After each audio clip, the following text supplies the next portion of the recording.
Welcome to Ideagen TV. Today we're ecstatic to have with us Lakshmi Prautry, founder and CEO of Ink Talks. Lakshmi, welcome.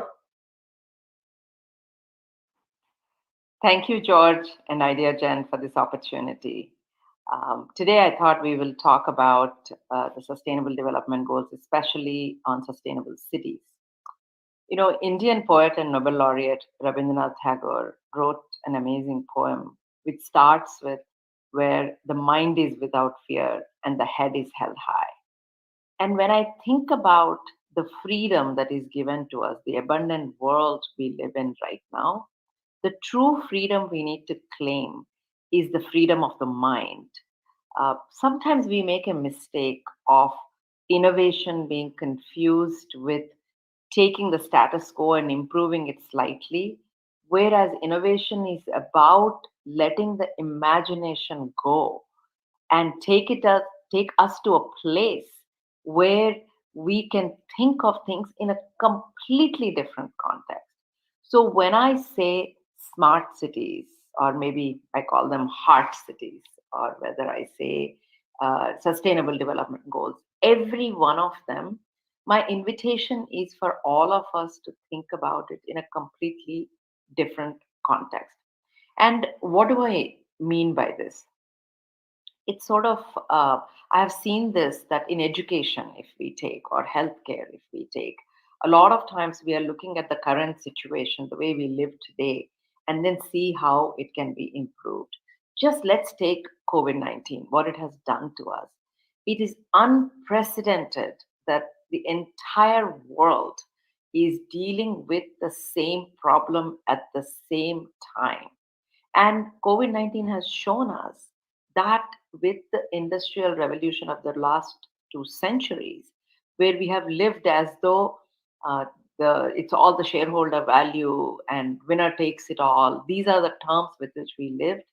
We actually created a world where words like climate change and global warming are not just future ideas, they're a reality for us. So, and COVID 19 has also shown us Mother Nature is the real boss. So, if we want to sustain ourselves, we need to completely change ourselves to create an environment where we can be the best versions of ourselves. So I'm the host and curator of Ink.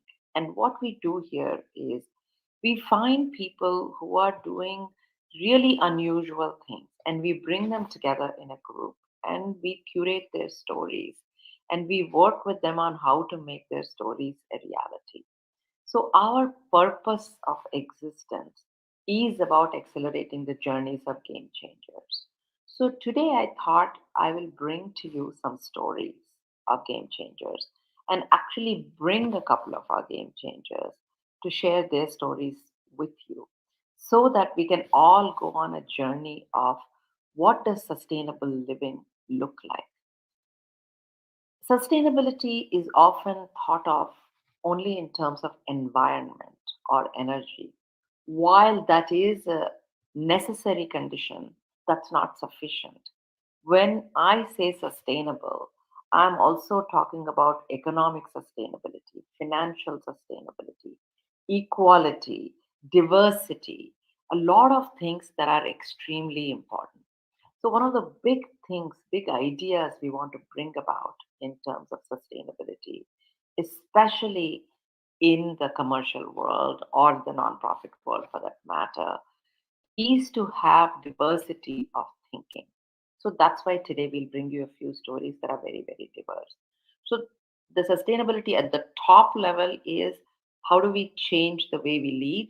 And at the middle level is how do we find the people who are really doing amazing things and spread their stories and really hitting the ground where we take these ideas and make them a reality, where I invite each of you to take part in the ideas that are being discussed here instead of leaving them as an idea after this conference. So I will discuss with you at the top level from a leadership style point of view, what do we mean by sustainable leadership? In the future, the leadership we had for the last 200 years will not take us into the future. For the last 200 years, we had a very warm terminology leadership. It was about winner takes it all. Let's hit the targets. Let's, take the profits and let's win. And, we used very, very aggressive terminologies where the leader at the top is supposed to have the answers and the ideas permeate down. Whereas in the future, we need to have a very, very patriarchal as well as a matriarchal way of leadership. We need a leadership where there is sharing, there is empathy, there's compatibility, taking everybody along instead of winner takes it all. These are not just ideas anymore. These are rules of existence. This is an existential conversation now. So the idea is in the Indian mythology, we have a god called Shiva, who is half man and half woman. So it's called Ardhanarishvara, half man, half woman. So I think every leader needs to be both of being the patriarchal side, where sometimes you need to make the decision, you need to know everything, and the matriarchal, where you need to get an opinion from everybody around us and have a very, very collaborative environment. And we each need to learn the other part. So that's at a leadership level. What does sustainability mean? And then it's about finding ideas that are really breaking the barriers and helping them as much as possible. So let me give you a couple of examples. I think we have something called Inc. Fellowship, where we bring really amazing ideas and we help the people thinking about their ideas. So, first example is of uh, Ankit Agarwal, who runs a company called Fool, Phool, which means flower in Hindi. And what they do is they take temple waste flowers. India is home to millions of temples. And in each of those temples, people offer flowers. So, what happens to the flowers after the day is over? They're all taken in a truck and dumped in the rivers, etc., polluting the waters. So, what he's doing, his company is doing, is that take these waste flowers and using biological processes, turning them into incense. That's the first stage. Then they turn into something called fluoroform, which is like styrofoam, very sturdy, and can be used for packaging material, etc., completely biodegradable. And the final destination of this is they're creating vegan leather. And they're working with some of the top fashion houses today to create products from vegan leather. Now, imagine the impact this can have on global warming, on not having as many animals which need to be risen so that we can get the leather, etc. So he's someone who's looking at the future of sustainability in a very, very different way. And to do this, they hire all the women from the manual scavenging community, changing their lifestyle. So here is Ankit Agarwal, who's taking temple waste flowers and turning it into vegan leather.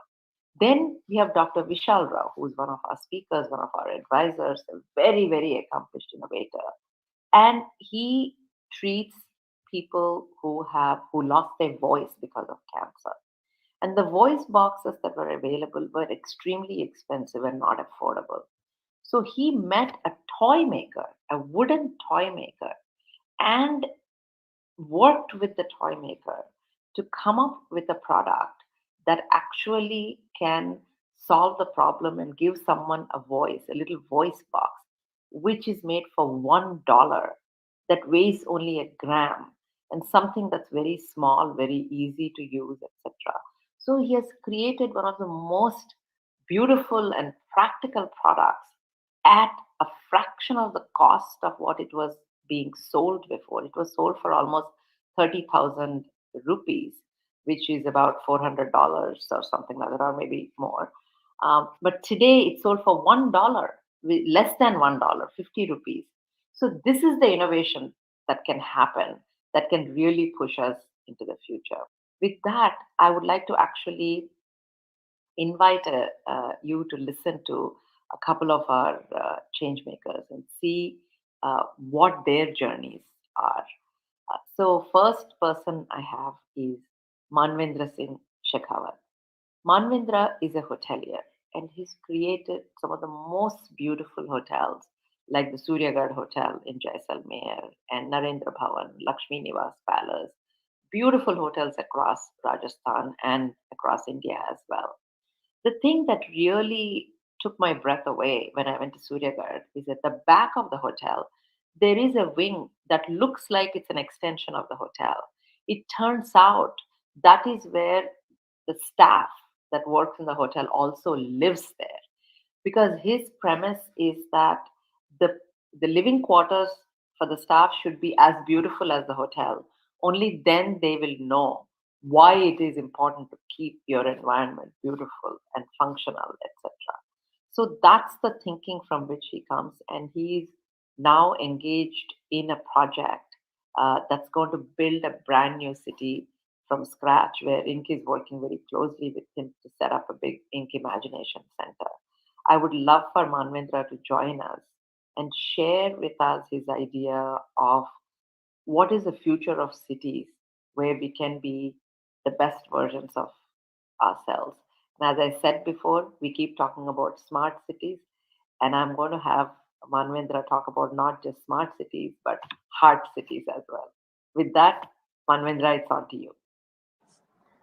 So thank you, Lakshmi, for that brilliant start and setting the context. You mentioned about heart cities. Uh, I believe that cities, the way that they are today, and COVID has just exposed it to its bare bones. Uh, Cities have three problems, in my opinion. Cities are increasingly becoming unlivable. Cities are increasingly becoming unaffordable, and cities, therefore, are also becoming unsustainable. And I'll try to break down each one of these things. So they are becoming unlivable. I mean, I'm in New Delhi at this moment. Uh, New Delhi, by the time you are born to the time that your child turns 5, they have inhaled an equivalent of 20,000 cigarettes. Uh, we do not really know about our water resources. The air quality, I do not need to speak about. We do not know where our food is coming from. So the very fundamentals that support life, and this is true, by the way, most of the developing world, the fundamentals that support life are increasingly getting compromised in cities. All of us know that they are becoming unaffordable. Unaffordable because if a person is starting out, just the price of real estate is so extraordinary that one can only dream of owning a house. And this is again true of most of the developing world, and in fact, and a lot of the developed world. Uh, and the third thing is just the environmental cost, just the social cost of building cities is again so extraordinary that I don't feel that it's a tenable model. Uh, so, how do we solve for that? As Lakshmi mentioned about thinking about cities in fundamentally different ways. And when I say cities, it's more like living environments that support life in fundamentally different ways.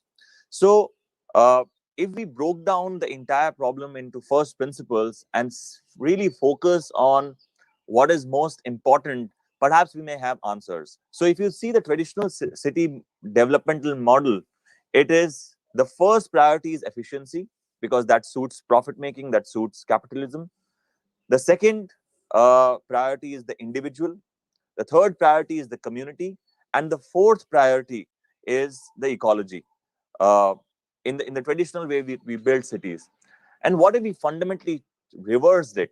We say that the ecology comes first, the community comes second, the individual third, and the efficiency of its system in that order. Then perhaps we may find some interesting answers. And we embarked on a project very much like this. This, by the way, also draws from traditionally 3,000 years back. 4,000 years back, how cities were built exactly on this principle. They were built around rivers, which is where they knew that they would be able to sustain life for long. Uh, and gradually, the community was the predominant feature that they cared for, and then individualism had not creeped in the way that it has now, and the efficiency of its system was something that evolved organically. So we thought that if we just took that fundamental premise of building a city, what would that look like? And in doing so, utilizing the gifts of the 21st century that 21st century presents us, which is the power of connection, the fact that we can basically connect with anyone around the world and work on ideas collaboratively, the fact that for the first time we have this advantage of experience that can be tangibly used. What Iran did in the 17th century is very much relevant for desert architecture, where I am. What the scientist Miyawaki did in Japan as for growing trees and forests is very much relevant, and I have access to all of that information. So, if I was to sum up in one line, it is that can we leverage the collective consciousness and the collective wisdom of humanity, uh, the wisdom that it has gathered by perfecting living experiences over centuries, can we combine all of that with and synthesize that information with exponential technologies that we have access to, and then create a developmental framework to create living environments that allow people to realize their truest potential in a way that it is regenerative for the planet, it is regenerative socially, it is regenerative in every sense of the word. Then what would that look like? 7 years back, we started working on 500 acres of degenerated land on the outskirts of Jaipur. This place had no water, barely any trees, and the land was so degenerated that people could taste salt in the air. So we started working on the obvious. We built water bodies, swales, farm bunds, and a series of ponds in our land and in the community. And the collective water system now harvests over about 400 million liters of rainwater. Our aspiration with water is to be net positive, and that was our first step. It started bringing animals from all around the villages, and with them, As they started grazing around, it started bioengineering the soil. Because of what they did, the land was good enough to start growing food. Because of water, now we are able to farm on over 150 acres of land, and we are able to grow about 40 types of crops and vegetables. we also planted 4 food forests.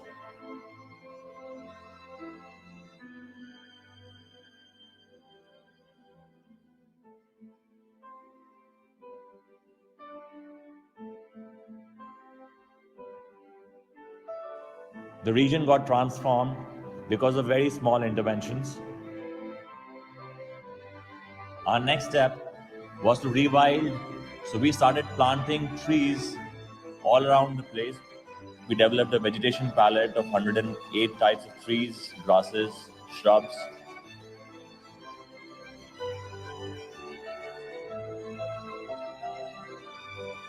In 2016, we planted about 200,000 trees using the Miyawaki methodology and about 70,000 trees using conventional methodology.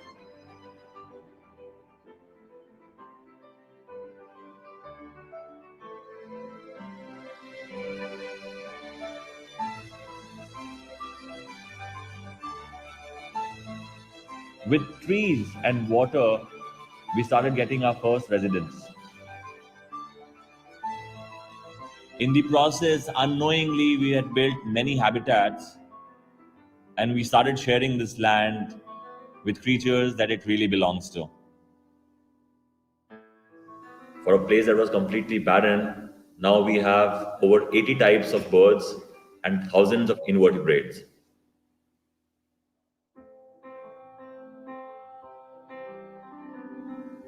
So this is our canvas now. I believe we have done all things that are necessary to set up the fundamentals of ecology in our place. And these are now blank canvases to put in anchors that will reimagine the future of communities, the future of civilization.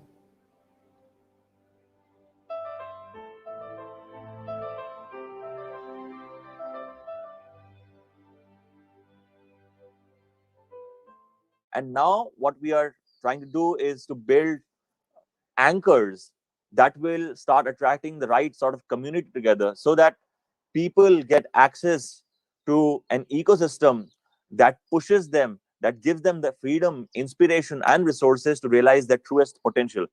Uh, I am very confident of the fact that this model, because it predicates on the idea that every land has the potential to support a certain number of people. And how does one think about uh, air, water, and food as shared resources for the community? I think our first goal was to set that premise right. Once we have done that, we have come to know that this land in our context, in our environmental context, can support so many people. So that is now become our benchmark, and now we are trying to figure out, and in fact, we are moving forward to think about resources in fundamentally different ways, to think about the financial modeling of this place in fundamentally different ways to still make it financially sustainable. And I believe that uh, once we are able to do that, it will create a developmental narrative wherein we could go into remote places, terraform those places, and uh, convert barren lands through love, life, and community into thriving microcosms that can support people.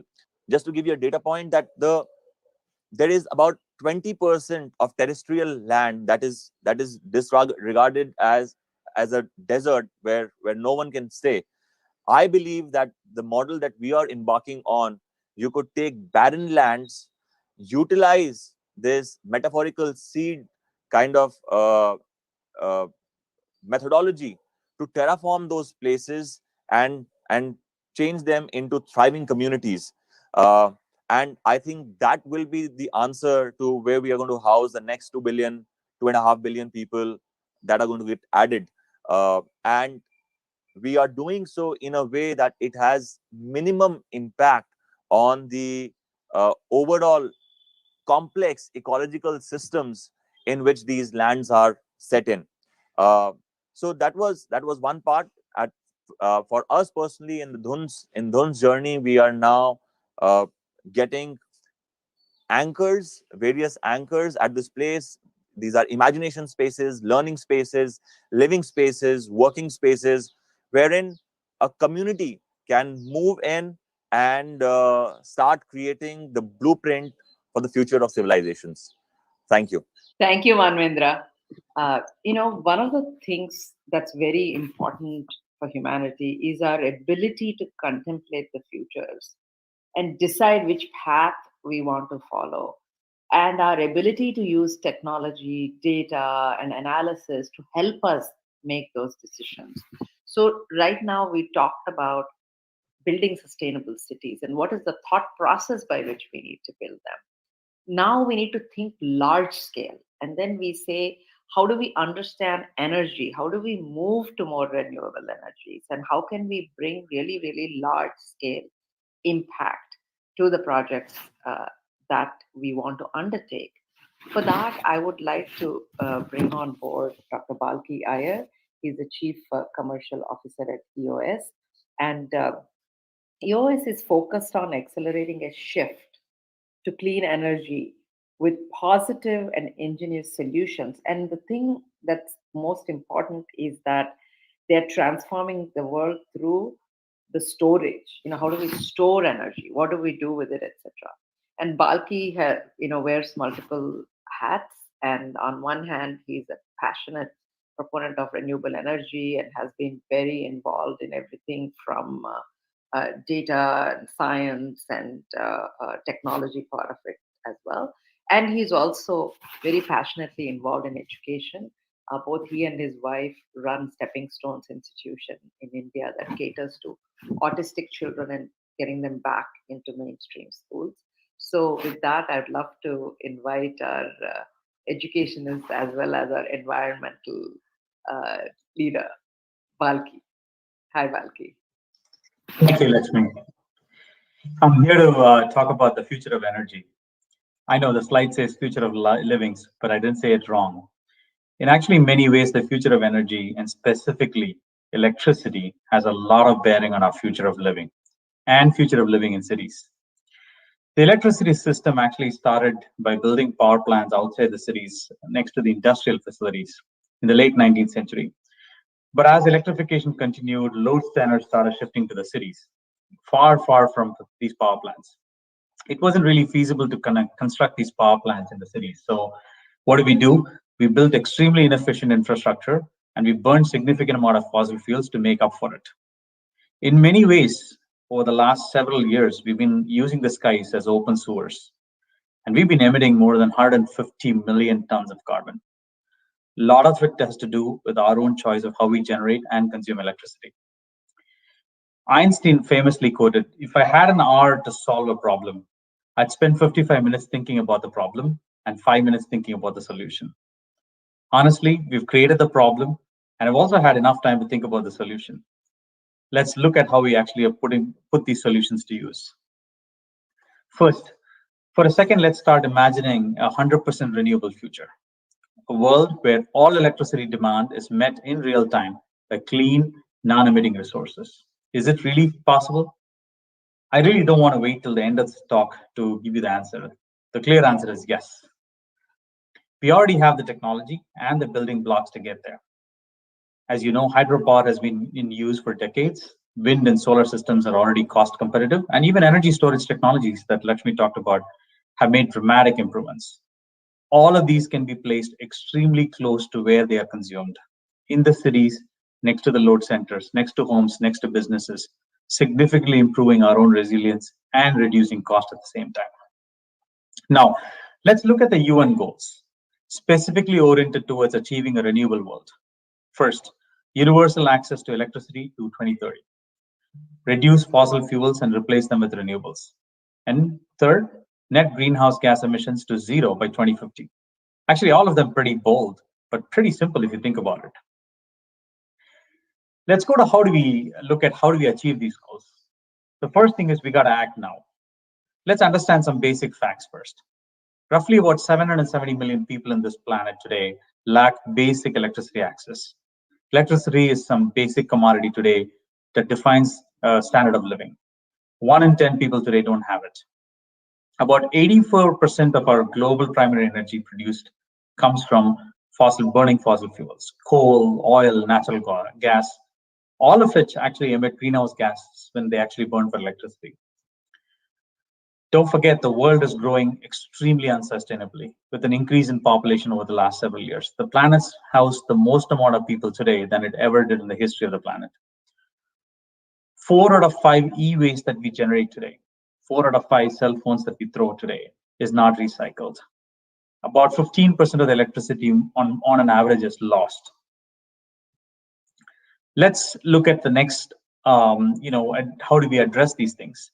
Despite all of these electricity demand that grows at 3% every year, there is a lot of waste that happens. First and foremost, we need to think about the fact that the growth that we have in this electricity is almost the same as adding 13 New York cities to the world. Just imagine that. Every year we keep adding 13 New York cities. While we still have issues of these unserved and the underserved demand, the renewable generation that we actually have today gets wasted a lot. Believe it or not, there's about 100 terawatt hours. That's a massive amount. That's almost 1 year of demand, the entire demand for the state of Texas, which is a massive state with a significant demand. It's just unused. It's generated, but unused. This is mainly because of how we are not able to handle the renewable energy because of the way the grid is structured. Waste also comes in other forms. Look at the transmission and distribution infrastructure. It is completely counter to everything that we said in the the sustainability goals. As I mentioned to you before, these transmission and distribution infrastructure were built because the power plants were housed elsewhere from where the load centers were. It has significant losses. It could be as high as about 50% in some countries. That simply means that however bad and inefficient you generate the power, 1 and 2 electrons that you actually generated could be spilled or wasted just by transmitting these things. Just imagine if you produce a lot of food, you produce 10 cartons of tomatoes, and you just because of the transportation, you just throw 5 on the road. See, imagine how much of a waste that gets generated out here. In addition, actually building these T&D infrastructure is costly, it's time consuming. It also has a significant amount of environmental impacts. For example, you probably heard of sulfur hexafluoride, which is SF6. This is actually employed by this T&D infrastructure. This is a potent greenhouse gas that is over 100 years, which is nearly about 24,000 times more potent than a carbon dioxide. I mean, everybody complains about carbon dioxide, but what people don't realize is SF6 is about 24,000 times more potent. You have to be really cognizant of what is the environmental impact that we're creating because of this infrastructure. And of course, not to forget, you actually have a lot of land acquisition, things that you need to do to kind of build up this infrastructure. So there is possibility for us to create these solutions without these infrastructure, without this T&D infrastructure. If you really look at a continent like Africa, 1 in 2 people actually lack the basic access to electricity, close to about 500 plus million, and the grid does not reach any of them. Decentralization, meaning microgrids or mini grids, is the solution. We can actually site these grids in a renewable driven way, plus storage wherever they're needed. Mini grids today serve close to about 47 million people. And this is actually expected to grow to about 500 million people by 2030, which is an extremely positive sign. The best part about mini grids and microgrid is it can actually be anywhere, not just in a continent like Africa. It can be right here in the United States, even in the middle of big cities. In 2019, the Coal Museum in Kentucky actually put up solar on their roof as a mini grid, which is like to save electricity. That's a fitting example of how actually solar and renewables can go on anything. If you think about the important thing that we need to bring in high gear is really about electrifying everything. Why is that important? It's important because it gives an extremely efficient way of how we handle anything. Even if the generation mix doesn't change, even if we still keep burning fossil fuel, which I hope we don't, a switch to electrification improves efficiency and therefore reduces the environmental impact just by virtue of this efficiency. Think about transportation, for example. An electric motor in an electric car is 3 times more efficient than an internal combustion engine. Home heating and cooling are getting electrified because they're about 4 times more efficient than oil furnaces. Industrial processes, sometimes about 10 times better. LED bulbs, as you can imagine, people change LED bulbs compared to incandescent bulbs because they are 6 times more efficient. There's a lot of advantages of beneficial electrification in the heating and transportation sector, mainly because it actually reduces the greenhouse gases significantly, close to about 70% in the electric sector. And it's forecasted to reach 0 by 2050 because of electric vehicles and decarbonization. The world by itself is actually committing to a green energy future, which is very good. If you look at the Paris Accord, 195 countries have signed it. We're very, very happy that the United States is back. By 2030, the cost competitive zero carbon solutions will be available across all the sectors. 70+% of US customer accounts served by utility with actually an emissions or a carbon reduction goal. These utilities have committed to carbon reduction goal more than 70% of the US customers that they're serving. 46 utilities actually committed to a net zero goal, zero emissions goal by 2050. These are all extremely important trends. If you look at the RE100, 280 companies have actually committed to 100% renewable energy for their operations. These are companies that include Adobe, Credit Suisse, Intel, Apple, Google. Some of the companies like Apple and Google have actually already reached their 100% goal. This is an extremely positive sign. Now, you club this with what needs to happen in terms of innovation. The innovation cannot stop, and it never does. There is always new technology. There is always new opportunity that even improves the scale and the speed and acceleration of how we get there. Wind plants. By 2030, 21% of the energy generated is expected to be wind. Now, there is a lot of talk about green hydrogen and the promise that it holds. 3 gigawatts of storage are planned by 2025, mostly in the transportation sector, just using hydrogen. There are a lot of other innovative technologies as well, like tidal power, etc. Now, the important thing is that there is grid scale innovation and technological innovation, and even more important, there is data and digital based innovation that actually helps us become grid independent and actually become smarter. If you think about what's happened in 2020 with COVID-19, this actually created a significant opportunity for a green recovery. If you look at what you see here, the energy demand actually fell by 6% in 2020, but the emissions, interestingly, declined even more because of the low carbon sources. Now, renewables have actually been extremely resilient to this lockdown compared to even coal plants. Coal was particularly hard hit, which is actually not surprising at all. And it's projected to even grow, be hit harder, including the natural gas as well. But if you think about what we can do in terms of the recovery, if you're able to actually use this reset that's actually been afforded to us and follow that path, we can actually save more than 230 metric tons of carbon. That's hopefully a path that the world will take. If you look at the challenge, it's not over just because you convert it to 100% renewables. Again, as I said, you don't torture your head to get rid of dandruff. The PV power plants, the storage, all of them could be creating waste. Now, there's about 60 million tons of PV waste that's been forecasted to 2050. Luckily, much of these materials are recyclable, and it's important to keep it that way. As you look at storage technologies, as you look at new technologies, it's vital that as a humanity, we start thinking about how do we give carbon a seat at the table while we design these materials, while we design these operations. How do we ensure that we have a life cycle thought process around ensuring it's a low carbon footprint when we bring on these technologies? Vitally important, so that we don't make the mistakes that we did in the past when we're looking at solutions for the future.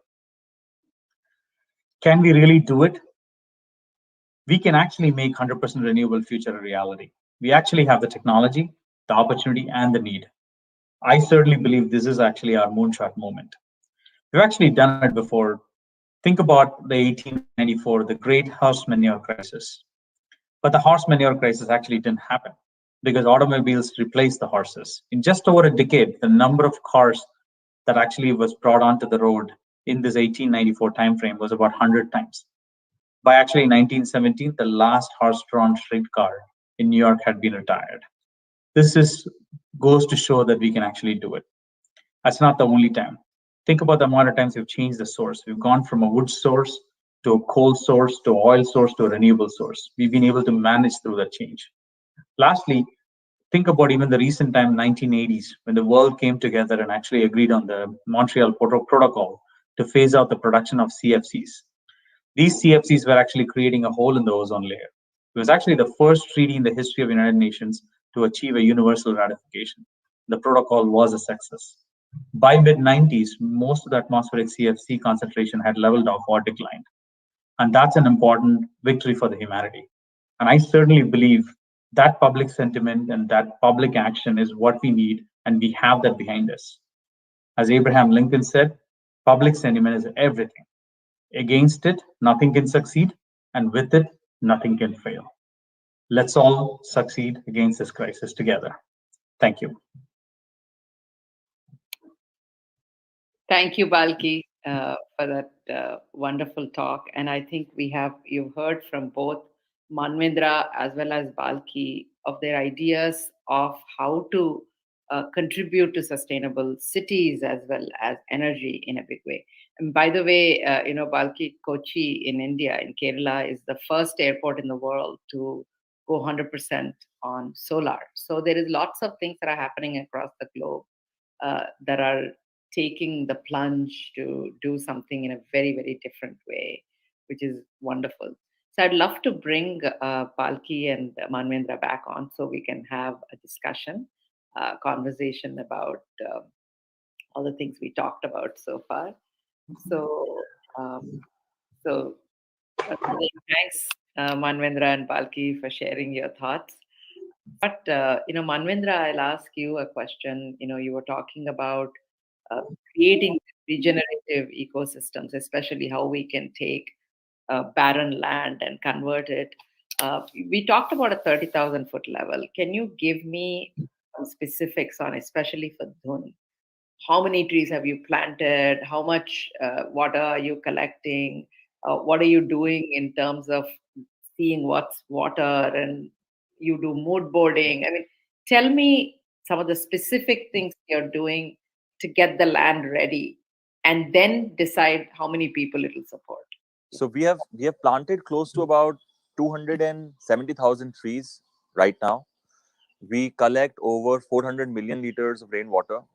What it means is that it can sufficiently take care of about 6 to 8,000 people.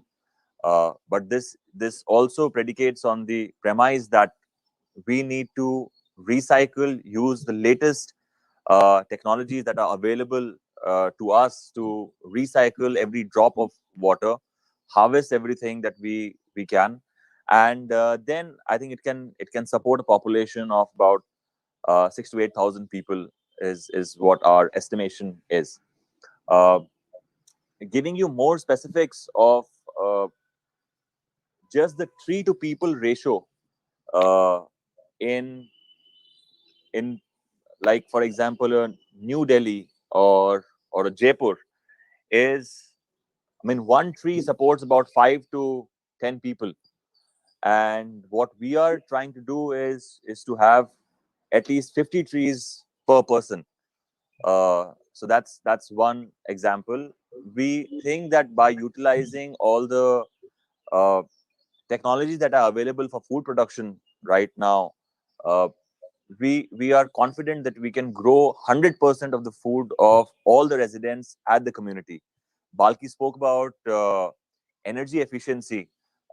We have spent the last 2 years in doing a very severe a thorough analysis uh, of materials that are available within 20 kilometers of the site, and by utilizing 85% of these materials and learning from traditional architectural practices and fusing them with what we know of construction methodologies today, uh, we feel that the thermodynamic load of every building will be at least 50% down to what a regular building is, and we feel that in terms of production of energy by utilizing various formats, we think that we can be energy sufficient also.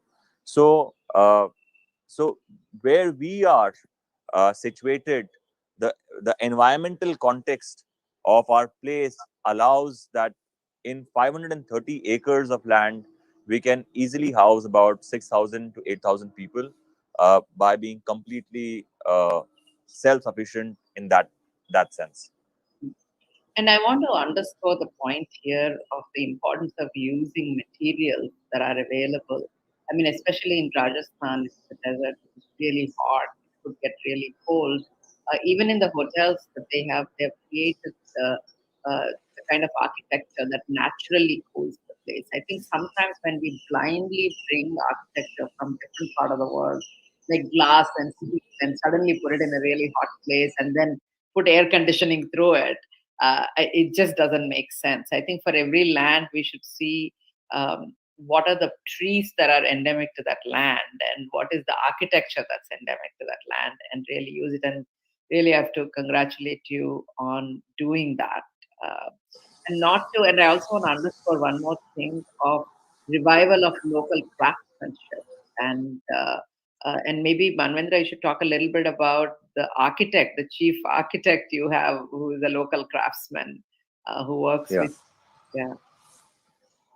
Yeah. So I feel that when we are building cities or when we are creating living environments, everything we are constantly finding what is the most creative solution to this problem, and we are also constantly juggling whether okay, this is the tool set that I have for solving this problem. Uh, so I have found when I built hotels that if we are to develop a living environment where guests who have never been to this place want to imbibe into the culture. We create a room or a place that is thermodynamically sufficient, so that operationally it is easy for the operator, who's myself in this place. What is the most creative way of getting there? So I found my answers in developing low cost, very high impact architecture, and the person who helped me is a person from Jaisalmer, who has actually never been to college, never studied architecture, but this guy can really imagine 3D buildings on 2D sketches. And when I say 3D buildings, it is every stone component of the building that he hand chisels. It fits into one another, and really the building is like literally like a Lego. And when you see the complexity of this design, one would realize that uh, this man who I chanced upon meeting is really a true genius. When he creates these buildings, they are absolutely low cost, they are thermodynamically super efficient, and the look of it, I mean, we are charging almost $800 to $1,000 for people who are living in these buildings. So uh, and it is all material sourced within 10 kilometers of the site of the hotel, which is what I find extraordinary about this thing. And we hope that in the project that we are doing in Jaipur, we have just chanced upon a methodology wherein we are using the overburden of mines that are around that region, and utilizing all of that overburden stone in creating this entire community without using a single kg of cement on a development of 500 acres. That's great.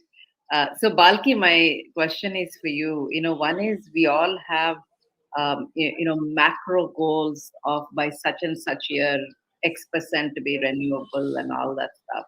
One of the things you have really done is spent a lot of time in analytics and data.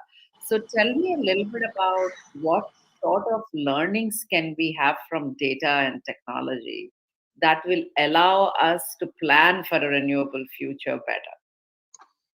Oh, it's great. Thank you for that question, Lakshmi. Before I answer that question, I do want to congratulate Manvendra for what he just said. There is the concept of negawatts, which is the negative watts. The best watt that's produced is the one that's never needed to be used. And I think kudos to Manvendra for really bringing in that design thinking and kind of the environmental thinking. It just goes right into giving carbon a seat at the table, even when you're building a luxury hotel. I think that's just phenomenal. So coming back to your question about really this analytics and the renewable energy, if you really think about it, there's only two impediments to creating a renewable and a clean future for all of us, right? And I'm talking at the macro utility level. And those two impediments are one, forecasting, and second, firming it up. Why is that important? Because if you think about renewables and renewable sources, what are we talking about? We're talking about wind, we're talking about sunshine, solar, we're talking about tidal waves. The importance of these things are that, one, it's free, but more important is the fact that they are intermittent. You can't really predict how much exactly the wind is going to blow, when it's going to blow. You can to some degree, but that's the intermittence that just kind of kills you a little bit. So how can we improve our own forecasting of these things? I mean, if you look at what's happened in the last few years with the advancement of data analytics, weather modeling, weather predictions, satellite imagery, those things have really given an amazing amount of advancements in terms of being able to forecast better.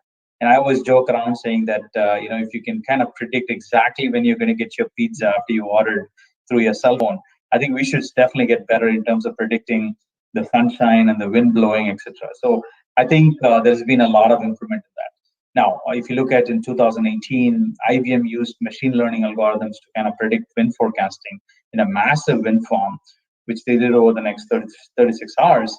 And what they were able to do using this machine learning algorithm is that they were able to actually create close to about 20% additional value in terms of their improvement of revenue compared to kind of any sort of fossil generation that they can create. So that's a good example, and there's a lot of other examples like that. So this forecasting and using data analytics is really an important advancement that you are seeing. The second part, as I said, is the firming up of this whole energy. So even if you were to forecast 100% accurate, and you sit there and say tomorrow between 3 and 3:15 p.m. there's not going to be any wind, or after 6 p.m. we all know there's going to be no sunshine. And the question is, if that were to happen, what are you going to do about it, right? You can't just now go back to kind of a fossil fuel or coal plant. I think our ability to be able to use a base load, which is also clean, like a storage system that's actually made out of recycled materials, or batteries that today has come down significantly. If you look at the battery cost, it's kind of gone down massively in the last 10 years. How you're able to use that as an alternative to kind of a high carbon fossil fuel is really the second most important way that you can actually manage through this next generation of clean energy in this world. Yeah, great. And I think what's exciting is that there is the batteries themselves and also the battery management systems and the hardware and the firmware and the software.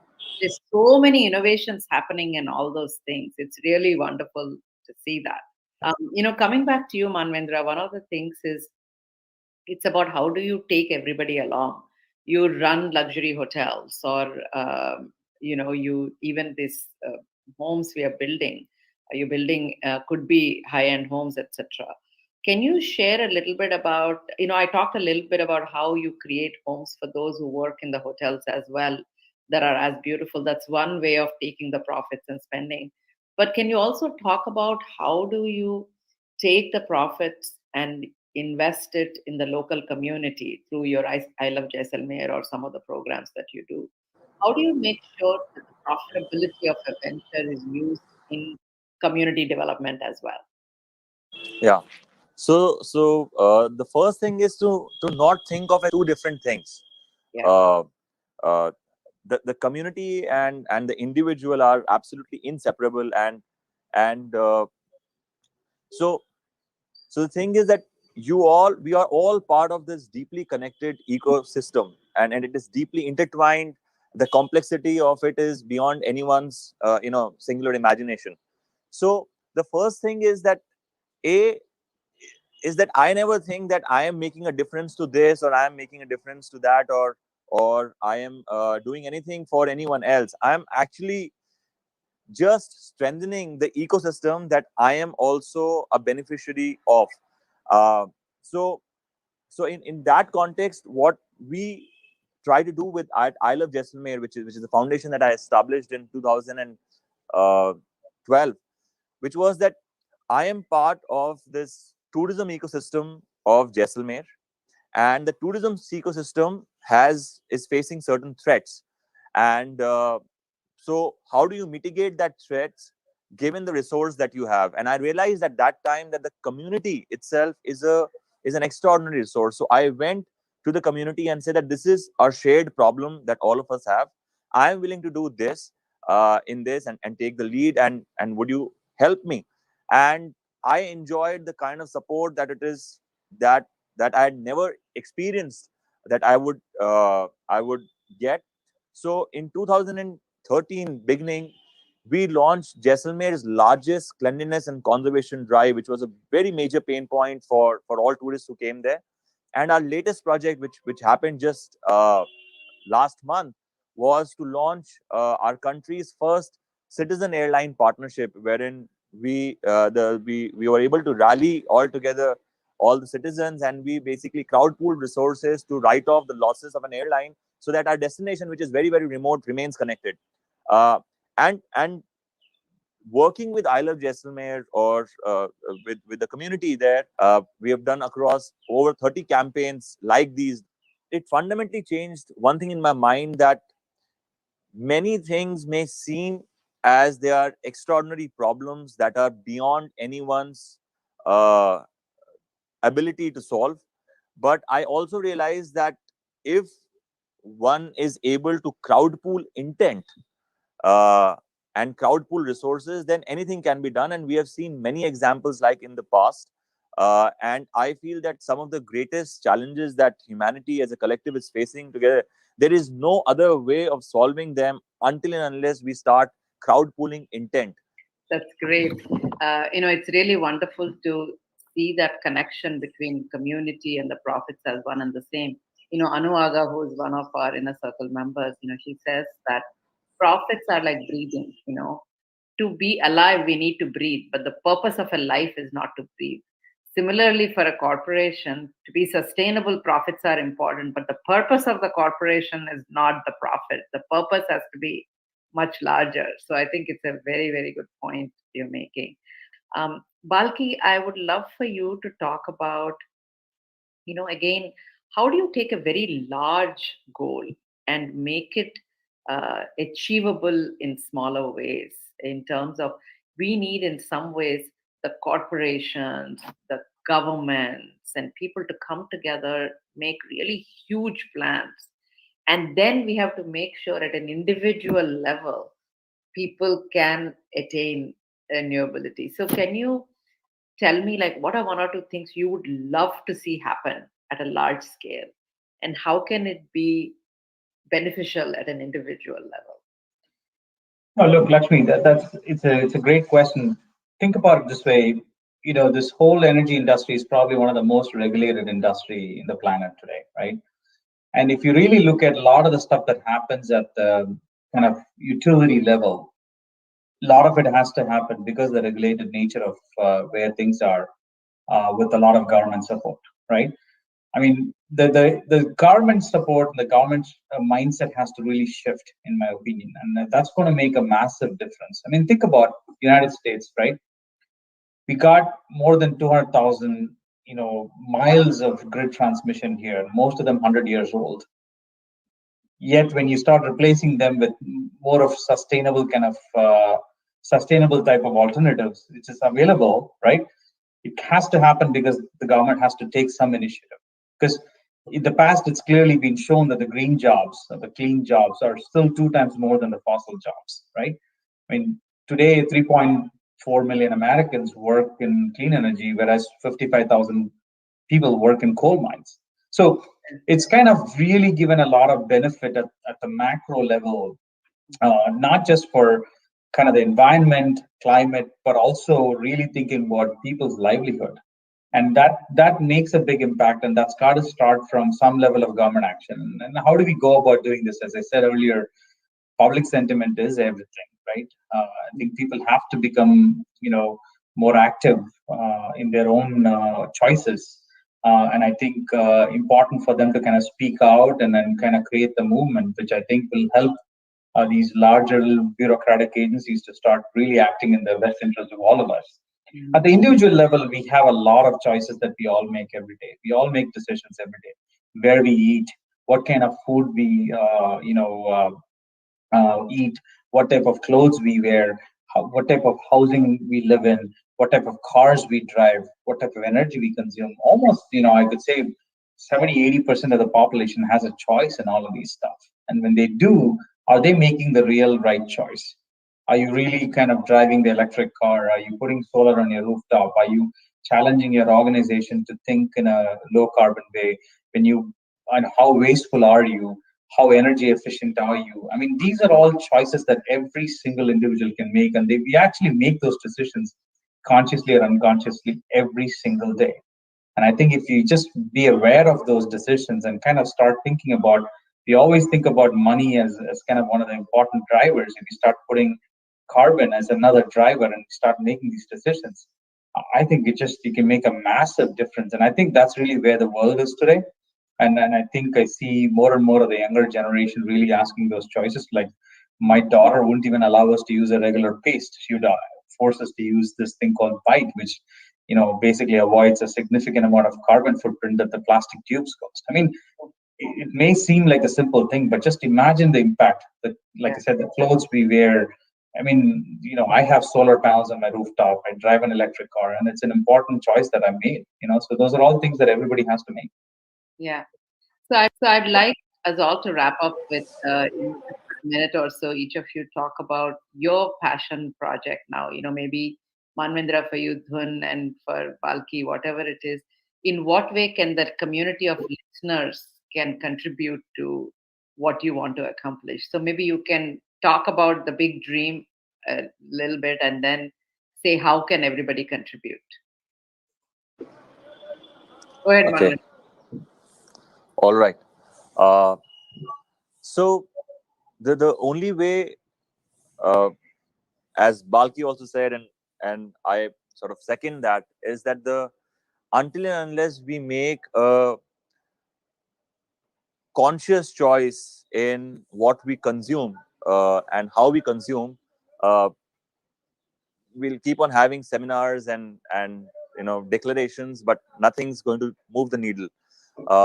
So I believe that the only way that you can contribute is just see what Balki is doing, see what I am doing, see what Ankit is doing, and just see all these projects that are moving the needle somewhat to the direction that is of your liking. And wherever you find resonance, just support those projects. It can be very simplistic things. I mean, as simple as just sharing what we are doing with other friends, and I feel that uh, that itself is a big contribution, in my opinion. Yeah. Balki, Look, what's your big idea you're pursuing, and in what way would you like the community members to contribute to it? look, I think, the biggest difference between a hope and a despair is a good night's sleep, right? So if you get up in the morning and you sit there and say, in Albert Einstein's words, we have to do the best we can. And this is a sacred human responsibility. And that's really what it is, right? When you think about it and you sit there and say, what are the decisions I'm making? Every individual. And if we all do that sacred human responsibility, at whether you are at an individual level making a decision for your family or for yourself, or you're a corporation level, you're still a person making a decision, or you're a government authority making a decision for a county or a state or a city or a country. If everybody makes the best kind of sacred responsibility that you need to make, I think that's really what I hope for. I mean, call me a little bit hopeful, but I think that we all will do that. Yeah, great. So I would like to wrap up by saying that, every time I have a session, I always tell people, I request people that take one action out of this, whatever it is. Maybe whatever you heard here, that's great, share with your friends. Journalists who really write great stuff, tell them about the story so they can write about it. And for us at Inc., visit inktalks.com. There are amazing stories of Ankits and Balkis and Manvendras. Take one story and share it with your friends, because I think we each can make a huge difference by where we choose to move our fingers on the keyboard today. It doesn't have to be how large a check we write, or how much time we spend, or how much we travel. Just by spreading the word, we can contribute a lot. So the request is, have some action, something you take out of it that you share with others, because your little black book is the biggest ambassador there is in this world. And I would like to wrap up by saying it's an invitation for all of you, because our journey at Inc. is really about creating amazing leaders. So join us in whatever way you want. And I want to wrap up by saying the quote that we always share, which is about life ought not to be measured by the number of breaths we take, but by the number of moments that take our breath away. So if that's true, we should all be very greedy about the number of magical moments we create for others. And that's what we call billionaires of moments. So everyone who's part of our community are dedicated to being billionaires of moments. So I look forward to working with all of you to change our paradigm of success and create a more inclusive society where we can all be billionaires of moments. So thank you for your time. And thank you, Manvendra, Balki, Ideagen, George, all of you, for giving us this opportunity. It's wonderful to share our journey with all of you. Thank you. Thank you so much. Thank you. Thank you. Bye.